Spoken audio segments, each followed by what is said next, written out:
आज जिस विषय पर हम प्रेस कर रहे हैं वो प्रेस है आम आदमी पार्टी की तरफ से जो प्रेस की गई वो सिर्फ और सिर्फ झूठ का प्रसार और असलियत में अगर इसको स्ट्रिक्टली लीगली देखा जाए तो कोर्ट ऑर्डर को गलत तरीके से मिसरिप्रेजेंट करने का जो काम इन्होंने किया है कंटेम्प्ट ऑफ कोर्ट बनता है। और कंटेम्प्ट ऑफ कोर्ट इसलिए बनता है कि जमानत के ऑर्डर को ये लोग प्रस्तुत कर रहे हैं डिस्चार्ज या एक्विटल के ऑर्डर की तरीके से। जमानत का ऑर्डर सिर्फ जमानत का होता है जिसके बाद ट्रायल कोर्ट में चलती है और उस कोर्ट में जो ट्रायल चलती है उसके आधार पर केस में तय होता है वेरासिटी ऑफ केस और उस केस में क्या क्या चीजें संलग्न पाई गई, क्या क्या उसमें कोर्ट कचहरी में कैसे चला। उस ऑर्डर को भी इन्होंने पार्ट पार्ट में प्रस्तुत किया। उस ऑर्डर की जो सोल है या जो ऑर्डर कहना चाह रहा है उसके 2 पैराग्राफ्स जो है वो मिसिंग है और इसको आधार बनाकर इन्होंने जनता को गुमराह करने का दोबारा से काम किया। ये प्रस्तुतिकरण करने का प्रयास किया गया कि पूरा का पूरा स्कैम जो है वो घोटाला ही नहीं है बल्कि पीएमएलए केस में जो 2 जिसको हम वकीलों की भाषा में कैरियर्स कहते हैं, जो सोने का सामान इधर उधर लेके जाते हैं ना, उनका मालिक कोई और होता है और वो केवल कैरियर्स की तरीके से अपने शरीर की कैविटीज के अंदर, संदूक के अंदर, बाकी चीजों में लेकर जाते हैं। ये कैरियर्स का केस था। ये 2 व्यक्तियों के ऊपर जो एलिगेशन है वो ये है कि 30 करोड़ इन्होंने ट्रांसफर किया दिल्ली से गोवा के चुनाव में, वो पैसा इस्तेमाल हुआ और एक ने जो कि एडवर्टाइजिंग आदि का काम करता है उसने उस पैसे को आगे इस्तेमाल किया, फर्दर यूज किया। और जो एक इसमें से है गौतम मल्होत्रा, वो अकाली दल के एक पूर्व नेता के जो हैं बेटे हैं और जो खुद लिकर के बिजनेस में हैं। और जो लिकर के बिजनेस में उनके वकील ने, मैं आपको पढ़ के सुनाती हूँ कि उनके वकील ने कोर्ट में क्या कहा ताकि आपको क्लैरिटी हो जाए कि कोर्ट का ऑर्डर क्या है और उसका प्रस्तुतिकरण क्या है। ये ऑर्डर है ये ऑर्डर है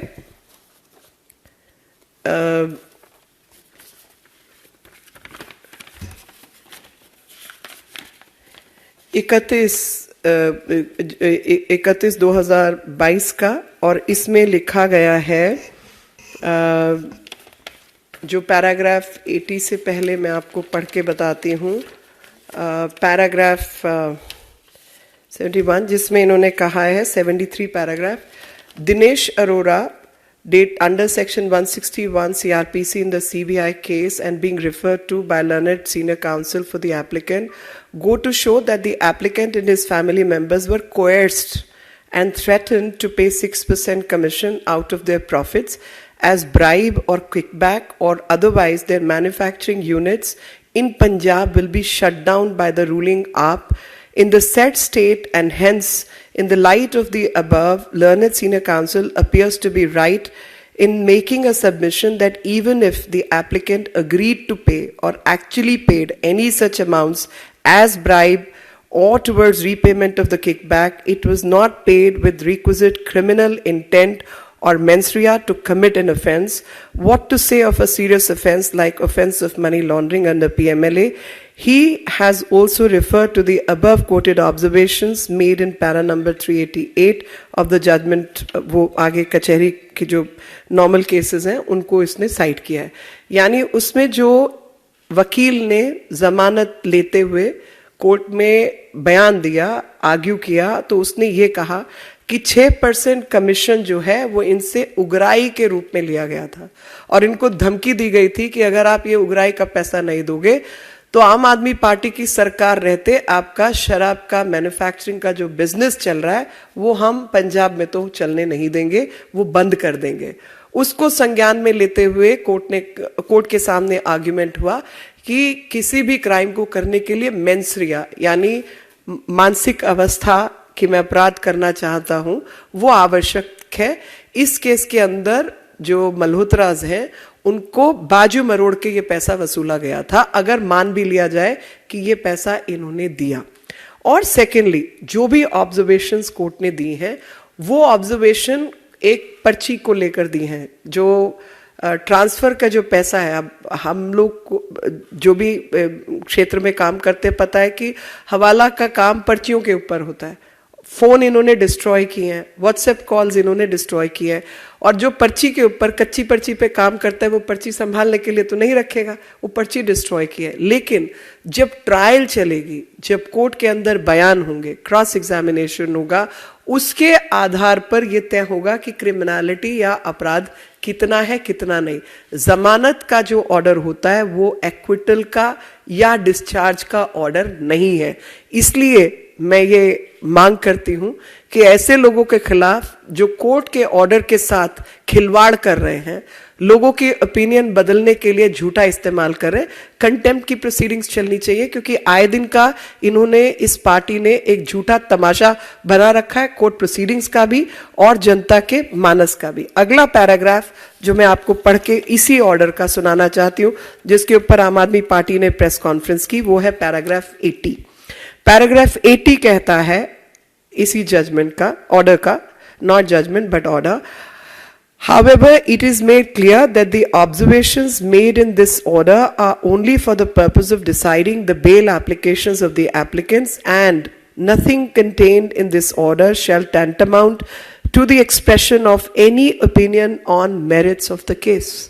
यानी केस तो तय ही नहीं हुआ जी, ये कोर्ट का ऑर्डर कह रहा है। खुद जज अपने मुंह से जमानत देते हुए कह रहे हैं कि ये ऑर्डर केवल और केवल बेल के लिए है, इसे किसी भी अन्य विषय के ऊपर आप रिलाय भी नहीं कर सकते।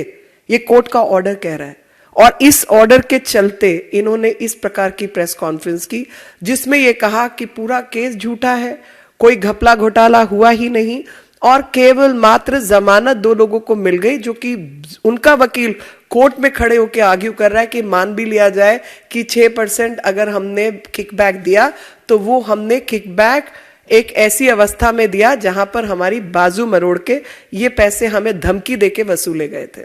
ये ऑर्डर का हिस्सा है, और इस ऑर्डर के चलते पार्ट रीडिंग बिना कॉन्टेक्चुअलाइज किए हुए प्रेस कॉन्फ्रेंस करना और ये कहना कि पीएमएलए का जो केस है वही नहीं है और कोई शराब घोटाला नाम की चीज नहीं है।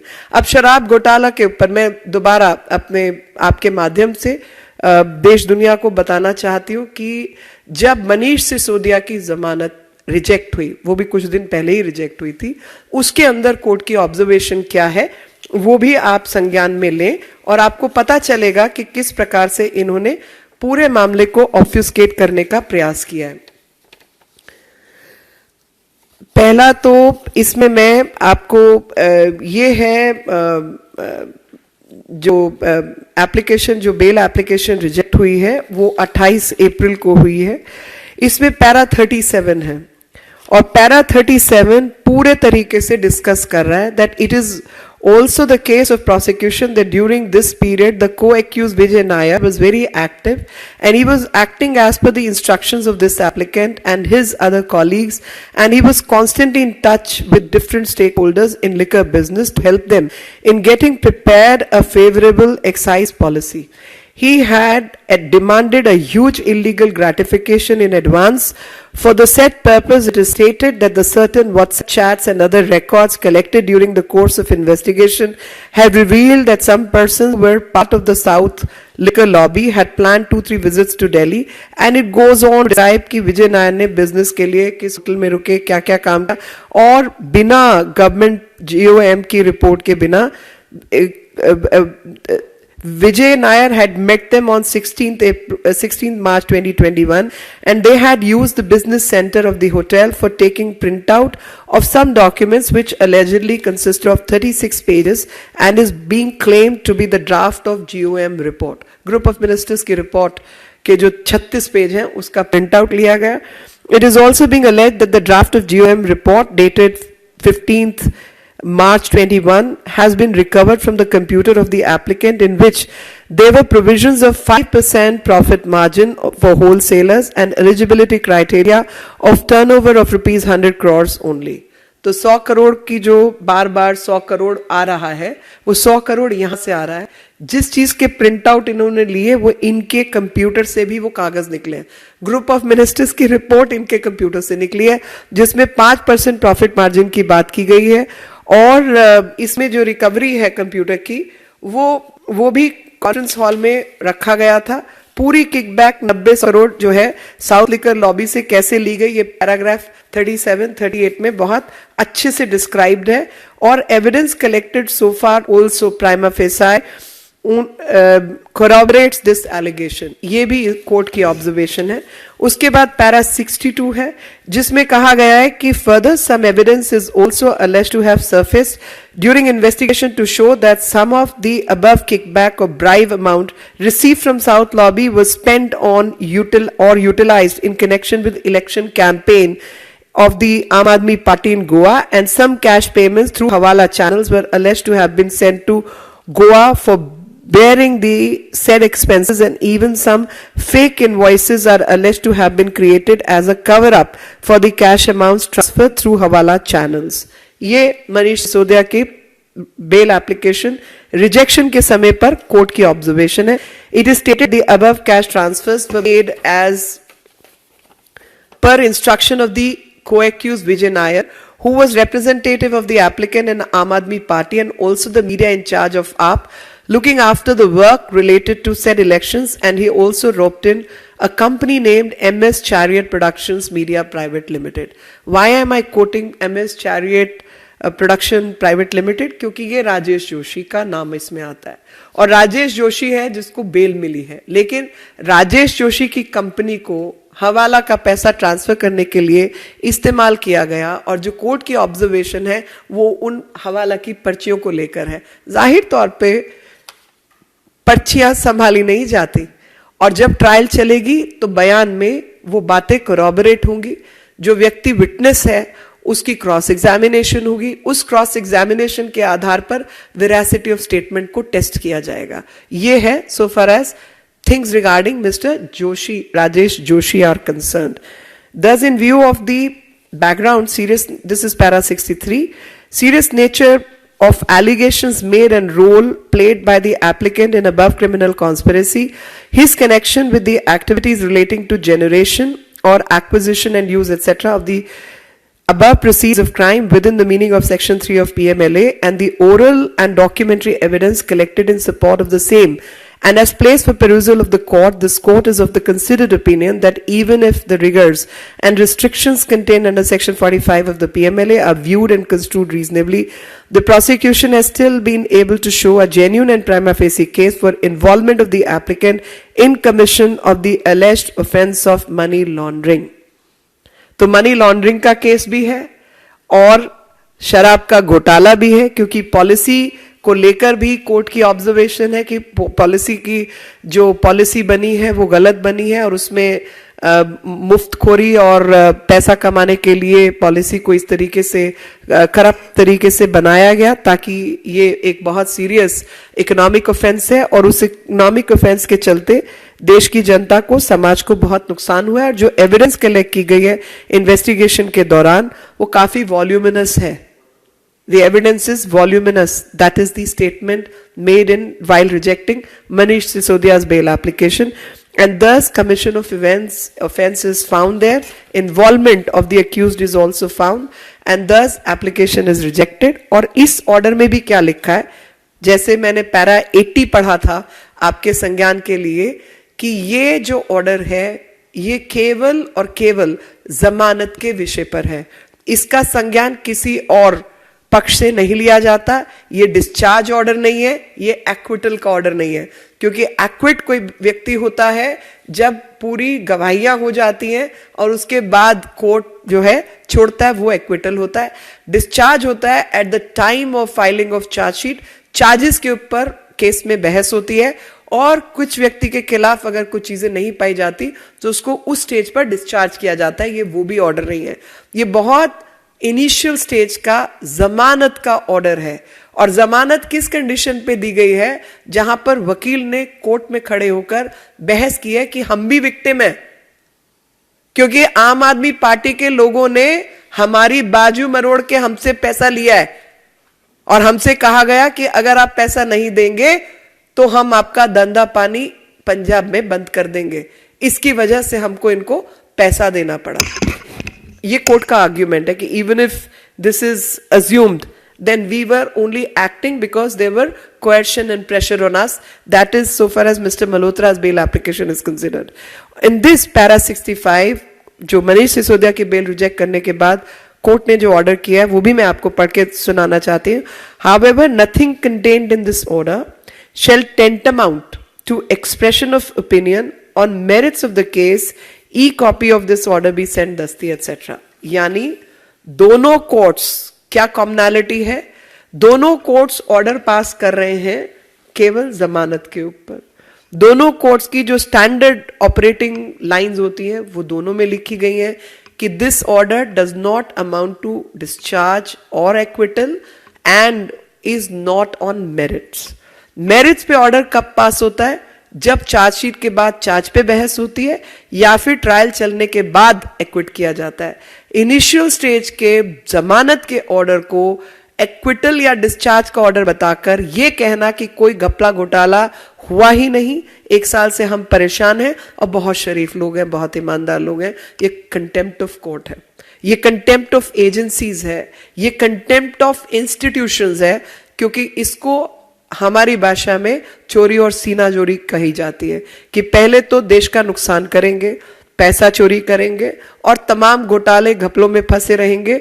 और अभी जो 45 करोड़ वाला घोटाला आ रहा है उसकी भी रकम कहीं ज्यादा आ रही है क्योंकि 23 मकानों को तोड़कर मुख्यमंत्री का निवास बनाने का प्रयास किया गया, नई कुछ दुकानें मकानें खरीदी गई. ये तो पूरी सरकार घोटाले बाजों की सरकार है और इसी वजह से इन सब चीजों को आपके माध्यम से हम देश दुनिया तक पहुंचाना चाहते हैं कि किस प्रकार से आम आदमी पार्टी के प्रवक्ताओं ने देश को, जनता को गुमराह करने का काम किया. I will try to condense whatever statements I have made earlier in English for the consumption of people who will follow it in English. And the points I'm making is that the order which has been passed by the court recently in the case of Rajesh Joshi and Gautam Malhotra is only a very initial interim order, and this is on bail application. The bail application is regarding 2 people who, in the words of Atishi Marlena herself, are some sidekicks. खुद क्या बोला, छोटे से लोग हैं. अभी छोटे से लोग 30-30 करोड़ का हवाला करते हैं, बड़े लोग कितने का करते हैं मुझे नहीं मालूम, मगर छोटे मोटे लोग हैं जो 30 करोड़ का हवाला करते हैं. So these are some small people who were involved or playing a small part in a very big scam. And the role played by these people was transferring 30 crore from Delhi to Goa for election purposes. The order on bail for the consumption of our normal people and those who are uninitiated in law is that order on bail is not an order on merit or the veracity of the case. Order on merit will come only subsequently. Order on bail is not an order on discharge or acquittal. Neither of the 2 accused have been acquitted or discharged from the court. On the contrary, in the case of Gautam Malhotra, the observation which is part of the record has been made where the arguments have been extended by the lawyers of Gautam Malhotra before the court is that Mr. Malhotra was coerced and arm twisted into making payments. And even if you assume all this is true, then 6% was paid or 5% was paid towards bribery, but this bribe is not, mens rea is not involved. The idea or the thought of committing a crime is not involved. We were forced into doing something which we did not want to do, but we were forced into paying this money because we were asked by Aam Aadmi Party that pay this money else your business will be shut in Punjab and we will not allow you to do business in Punjab. On this ground, even if assumption is that we paid some money in cash, this was done under coercion. That is the argument extended before the court. The second point on which certain observations are made in the court are regarding some slips, which we call kachi parchi. So, the slips on plain piece of paper or whichever other method, obviously people who are engaging in this kind of scam, they will not retain them. Still, a whole lot of evidence has been lost in the process because they have destroyed so many phones, so many WhatsApp chats, but still, from the present material, the ED and other agencies have sufficient material. They still have material before them in the form of WhatsApp chats and a couple of phones which have been taken by the ED, which is a matter of proving the case in the court when the trial starts. The trial has yet not started. The money, and it is also not a case of just PMLA. It's not just a case of money laundering. It is also a case of corruption. It is a case of using the authority to formulate a corrupt policy, corrupt excise policy, manipulating and interpolating so that corruption, the process continues to be corruption. And other thing which one has to understand, that when court passed the bail order, the court also made an observation at para 80. However, it is made clear that the observations made in this order are only for the purpose of deciding the bail applications of applicants, and nothing contained in this order shall tantamount to the expression of opinion on merits of the case. ये जज कह रहे हैं. This is what the court is observing in para 80. The bail order has been portrayed to be an order that no scam exists, no wrong has been done. This is a contempt of court. Nobody tries to misrepresent an order passed by the court. This is a misrepresentation that para 72 of the same order says this is an order on bail and not acquittal. This is an observation by the court. So these are people who will obfuscate facts, who will tell lies, who will use media to tell lies repeatedly and confuse the public, to try and build wrong public opinion by misuse of media. You must also know that in para 73, there were twin conditions which have been put of section 45 of the PMLA, qua him. What does it say? In para 73 of the order of the following observation was made in the court. This shows the seriousness of the scam where liquor manufacturers of Punjab were arm twisted to agree to the terms or face consequences. And what are the terms? Pay money, 5%, 6%.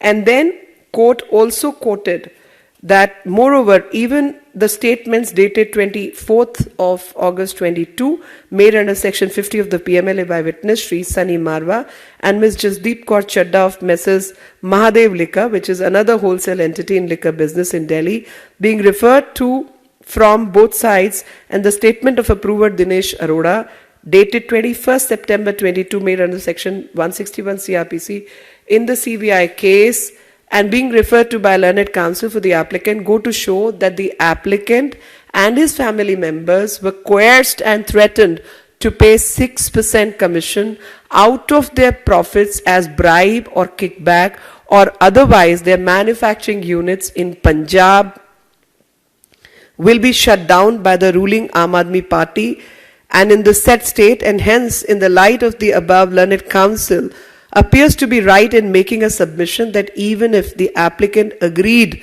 to pay or actually paid any such amount as bribe or towards repayment of the kickback, it was not paid with requisite criminal intent or mens rea to commit an offence, what to say of a serious offence like offence of money laundering under PMLA. He has also referred to the above quoted observations made in para 388 of the judgment of the Supreme Court, whatever.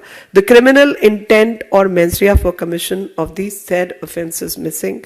Basically, what the court has stated is that it is based on a very limited part. The limited part of transferring of money, a certain amount from Delhi to Goa for the purposes of election, where destruction of evidence has happened. There are statements by other witnesses and approvers, and that statement by itself, they feel right now, is probably they were also the victims of the scam, and thus court has passed this order. There are counter observations on PMLA case in the case of bail application of Manish Sisodia, which was rejected by the court. And in those observations, the court said, so far as Mr. Sisodia is concerned, large-scale destruction of digital evidence to impede the investigation into Delhi Excise Policy case and changed and destroyed 14 phones is part of the order.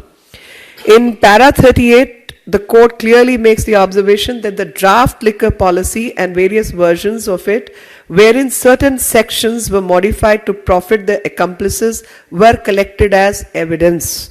Special Judge Mr. Nagpal said that the prosecution has been able to show a genuine and prima facie case for involvement of the applicant in commission of the alleged offence of money laundering. This court is not inclined to grant bail to the applicant in case of economic offences having serious repercussions upon general public and society at large, as the evidence collected during the investigation speaks volumes of his involvement in commission of the said offence. In para 63, the court observes that there is insufficient evidence, both oral and written, to make the charges. The press conference held by Aam Aadmi Party is actually misguiding the public and thinking that there is no evidence of corruption. There is enough and ample evidence of corruption, and this is an utter lie, and they are constantly telling lies. The current judgment is, I'm repeating myself, is an order on bail. It's not even a judgment. This is an order on bail. It's not an order on charge, discharge or acquittal. The trial is yet to commence, in which cross-examination, corroboration of evidence, etc. will happen at the stage of trial. And this is the same Aam Aadmi Party and Kejriwal who has spoken nothing about Operation Sheesh Mahal. The latest scandal after scandal is what they are involved in. And these are the people who are constantly involved in scams, kickbacks, obfuscating, destruction of evidence, and constantly leading a life of falsity and not truthfulness. They have adopted mechanisms to gain pecuniary benefits and engaged in conspiracies to benefit cartels, to benefit themselves, and there are several related parties. Thus, ED and other agencies which are involved in this case are doing a tough job, and thus order rejecting Sisodia's bail also should have been read by Ms. Atishi Marlena to know that who is the brain behind this scam, who is the person, who's the soul, who's involved in this conspiracy. A twisted reference and observations to the court orders amounts to contempt of court, and you cannot misinterpret and misrepresent the orders of the court. That's what I have to state today. Any questions, please?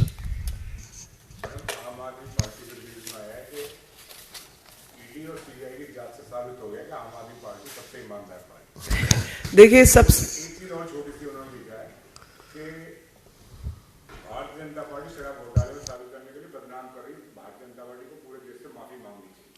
माफी तो इन्हें court से भी मांगनी चाहिए.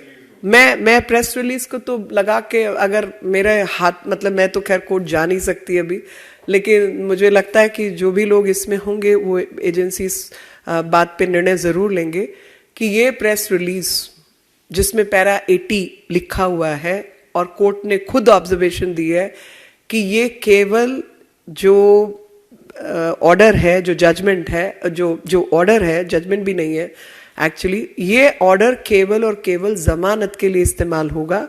ये merits के ऊपर ऑर्डर ही नहीं है, ऐसा जज ने कहा है. ऐसे में इन्हें कोर्ट से, देश से, बीजेपी से, सबसे माफी ही नहीं मांगनी चाहिए, बल्कि घपले घोटाले में जो माल मुद्रा कमाई है वो देश को वापस करनी चाहिए. और साथ में जो ये कह रहे हैं कि सबसे ईमानदार पार्टी है, कोर्ट की ऑब्जर्वेशन है कि ब्रेन बिहाइंड जिसने ये घोटाला किया है वो मनीष सिसोदिया है, वो भी लिखा है। उन्होंने ये भी लिखा है कि लगातार इन्होंने किस किस प्रकार से घपले घोटाले किए, और उसमें जो गवाहियां हैं, जो लोगों की गवाही है, वो भी शामिल है। इस ऑर्डर के अंदर ये भी शामिल है कि कैसे इन्होंने चोरी और सीनाजोरी की है। जिस एक व्यक्ति को जमानत मिली है, मिस्टर गौतम मल्होत्रा को, वो व्यक्ति है जिसके वकील ने कोर्ट में ये बयान दिया है कि मान भी लिया जाए कि ये पैसे हमने आम आदमी पार्टी को दिए या 6% की जो बाजी है वो तय हुई, तो वो क्वेश्चन था, वो हमारी बाजू मरोड़ के उन्होंने हमसे ये करवाया। हम कोई बिजनेसमैन रिश्वत नहीं देना चाहता, वो रिश्वत हमसे दिलवाई गई है ये कहकर कि अगर आप नहीं देंगे तो पंजाब के अंदर आपका धंधा बंद कर देंगे, आपकी फैक्ट्रियां बंद कर देंगे, आप यहां काम नहीं कर पाओगे। इसके लिए हमको तैयार होना पड़ा कि अपने प्रॉफिट का 6% हम इस पार्टी को देंगे। ये कोर्ट की ऑब्जर्वेशन ये भी है, और मैं इसलिए आपको बता रही हूं। पैरा 72, पैरा 80 भी जो है आतिशी मरलेना पढ़ लेती या पढ़वा देती तो शायद इस तरीके की बयानबाजी नहीं करती। दूसरी चीज, मेरे को लगता है कि उन्होंने ऐसा पढ़ के ये बयानबाजी की है। तो जो अर्ध सत्य वाली बात है ना कि अश्वत्थामा मारा गया तो हाथी या व्यक्ति, तो जमानत हुई है और उस जमानत में आपको डिस्चार्ज का या एक्विटल का ऑर्डर नहीं मिला है, और वो भी कोर्ट के ऑर्डर के अंदर लिखा गया है। इन लोगों को माफी ही नहीं, पैसा देश का वापस करना चाहिए और इनके ऊपर कंटेम्प्ट प्रोसीडिंग्स होनी चाहिए। इन्हें भी जेल जाना चाहिए ताकि अगली बार से जजमेंट ऑर्डर जो है ठीक से पढ़ना सीख ले। जी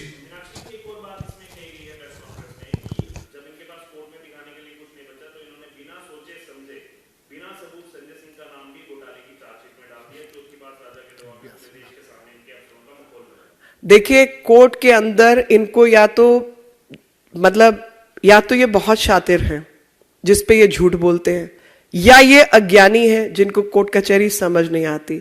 अभी इतने सारे कोर्ट के केस फॉलो करेंगे तो शायद कोर्ट कचहरी समझ भी आने लगेगी। पहली चीज, जमानत का ऑर्डर मेरिट के ऊपर नहीं होता। अगर वकील नहीं है इनके पास, वैसे तो 25-25 करोड़ रुपया इन्होंने दिल्ली की जनता का खर्चा है वकीलों को देने के लिए, उनकी ओपिनियन ले ली होती तो वही कहते चुप रहिए, इस तरीके की बात करेंगे तो कंटेम्प्ट आप पे भी लग सकता है, क्योंकि सही वकील होगा तो जरूर अपने क्लाइंट को सही राय देगा। दूसरी चीज, कोर्ट का ये ऑर्डर जो है उसके अंदर मनीष सिसोदिया के खिलाफ जो बेल एप्लीकेशन रिजेक्ट हुई है उसमें भी कोर्ट ने कई सारी ऑब्जर्वेशंस दी है जो मैंने आपके सामने पढ़ी है कि इन्होंने ही घोटाला किया। 100 करोड़ का जो पैसा है उसकी भी मेंशनिंग है, 90 करोड़ कैसे गए वो भी मेंशन्ड है, इस मीडिया एजेंसी का नाम मेंशन है जिसको फ्रंट के रूप में इस्तेमाल किया गया। अब बात आती है कि जो एविडेंस कलेक्ट होती है उस एविडेंस में कुछ अप्रूवर्स के बयान है, कुछ और गवाहों के बयान है। बयान के बाद उसमें आया कि ये पैसा हवाला से गोवा ट्रांसफर किया गया।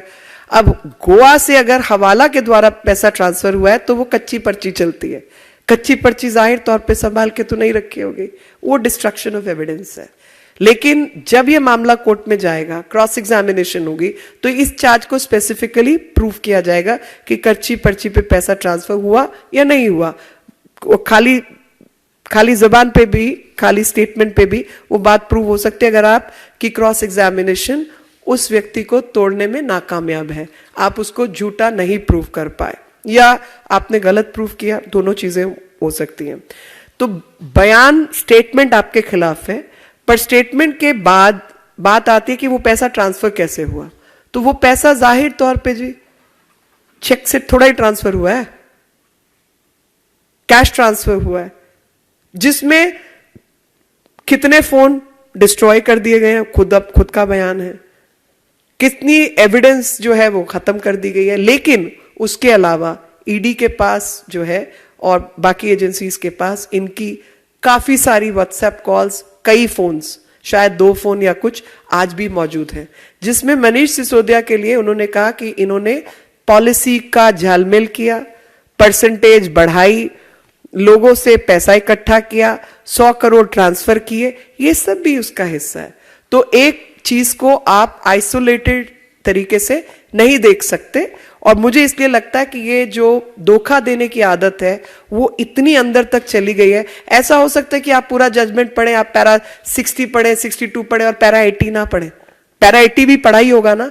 और पैरा 80 में लिखा है कि ये केवल जमानत के ऊपर ऑर्डर है, मेरिट के ऊपर ऑर्डर नहीं है, ये डिस्चार्ज का ऑर्डर नहीं है, ये एक्विटल का ऑर्डर नहीं है। उसके बाद इस तरीके से जनता के बीच जाके झूठ बोलने का काम कर रहे हैं। और ये झूठ अगर बोला जा रहा है तो स्पष्ट है कि ये झूठ किसी के कहने पर और खुद से सच को छुपाने के लिए जो बोला जा रहा है, कोर्ट के ऑर्डर को मिसरिप्रेजेंट किया जा रहा है, कंटेम्प्ट ऑफ कोर्ट सीधा बनता है जी, ताकि अगली बार से आखिरी पेज तक पढ़ना सीख ले।